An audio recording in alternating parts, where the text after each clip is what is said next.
Inilarawan naman ng isang feng shui expert ang taong 2026 bilang isang uncontrolled at umaalab na taon kung saan nangingibabaw ang energy ng isang kabayo. Mabilis kumilos, determinado at madaling magliyab. Sa panayam ng Bomb Radio Kawan kay Master Hans Kua, ang isang feng shui expert, sinabi nito na ang ganitong klaseng enerhiya ay magdadala ng matinding pagbabago sa iba't ibang aspeto ng buhay mula sa pera, kalusugan, trabaho hanggang sa pandaigdigang sitwasyon. Sa larangan ng elements, lumalabas ng missing element sa 2026 ay water. Sa astrology, ang water element ay sumisimbolo sa pera at kayamanan. Dahil sa mahina ang water element sa taong ito, inaasang magiging mahina rin ang daloy ng kita at earnings. Ibig sabihin, mas magiging hamon ng paghawak at pagpapalago ng pera. Dahil sa hindi balance and chart ng 2026, nagiging mas impulsive at emotional naman ng mga tao, mabilis magdesisyon, mabilis mapagod at madaling ma-burnout.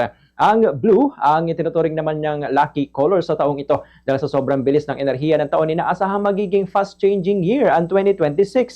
Maraming bigla ang pagbabago sa personal na buhay, trabaho, maging sa global na eksena. Hindi rin inaalis ang posibilidad na tensyon o digmaan sa iba't ibang panig ng mundo, bagamat umaasa marami na hindi ito mangyayari.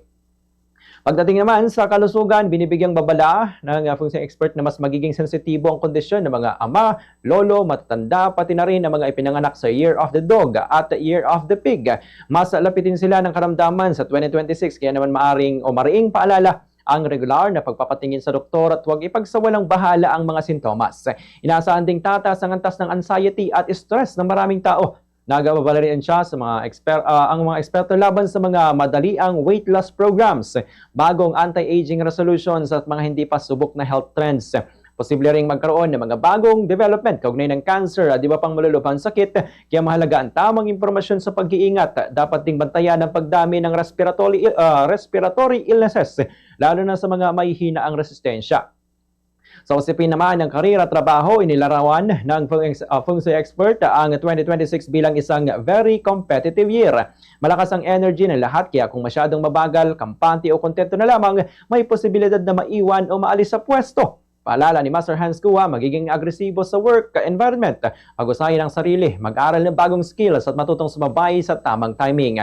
Para sa mga negosyante, nire-recommenda naman ang paglagay ng horse display sa mga establishmento bilang simbolo ng bilis, lakas at tagumpay. Samantala sa aspeto naman ng ekonomiya at politika, posible ang umano'y makaranas ng financial crisis sa 2026 habang nananatiling unstable ang political climate sa iba't ibang bansa. Dahil sa dito, pinaalalahanan niyang publiko na maging extra cautious sa pag-invest dahil sa inaasahan dadami ang mga scams at panlilinlang. Ganito ang bahagi ng pahayag ni Master Hans Kua. The fire is umaalab, nag-aalab, uncontrolled. Ang kabayo naman ay galloping, tumatalon. Mabilis, fiery, nag-aapoy, nag-aalab yung apoy niya po. Determinado, fast-moving, fast-face po. Yan po ang general energy ng fire element. Ang horse natin, fire horse, alam mo sa 2026, missing element sa chart natin, ang water element.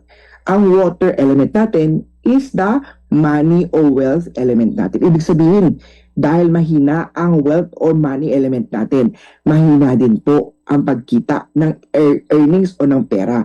Blue po ang lucky color for 2026 natin. Hindi balance, unbalanced.